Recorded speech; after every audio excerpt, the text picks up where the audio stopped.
Hello friends, ఎలా ఉన్నారు?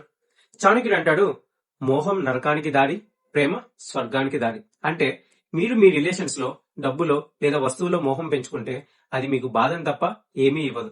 ప్రేమ అనేది ఇవ్వడం నేర్పుతుంది, కానీ మోహం అనేది కేవలం పట్టుకోవడం నేర్పుతుంది.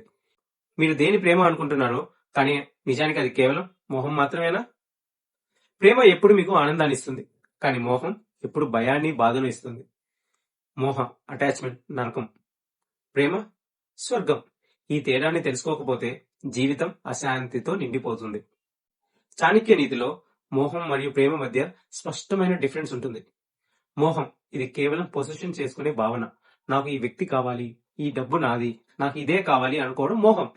అందుకే అది దూరం అయినప్పుడు తీవ్రమైన బాధ, అసంతృప్తి అన్ని కలుగుతాయి. ప్రేమ ఇది కేవలం సమర్పణ, సరెండర్ మరియు ఆమోదం, యాక్సెప్టెన్స్. ఎదుటి వ్యక్తిని వాడిలాగే అంగీకరించడం. ఇది ఆ వ్యక్తితో బంధించినప్పటికీ వాడి స్వేచ్ఛను గౌరవిస్తుంది. అందుకే ప్రేమలో భయం ఉండదు, కేవలం ప్రశాంతత ఉంటుంది.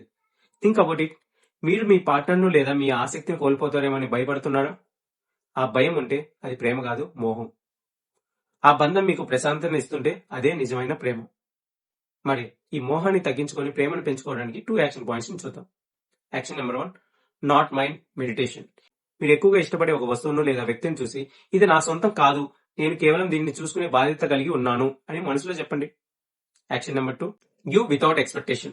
మీరు ఎవరికైతే సహాయం లేదా ప్రేమ ఇస్తున్నారో వారి నుండి తిరిగి దేని ఆశించకుండా ఇవ్వడం ప్రాక్టీస్ చేయండి. బంధించేది మోహం, విముక్తినిచ్చేది ప్రేమ. ఈ రోజు మీకు భయం కలిగిస్తున్న ఒక మోహాన్ని గుర్తించండి. This is one more tomorrow. రేపటి కోసం ఈ రోజు చేసే ఒక చిన్న ప్రయత్నం. మీరేం చేయాలనుకుంటున్నారో దానికి ప్లాన్ చేయండి. ఇప్పుడే మొదలు పెట్టండి. సైనింగ్ ఆఫ్, మీ వీకే.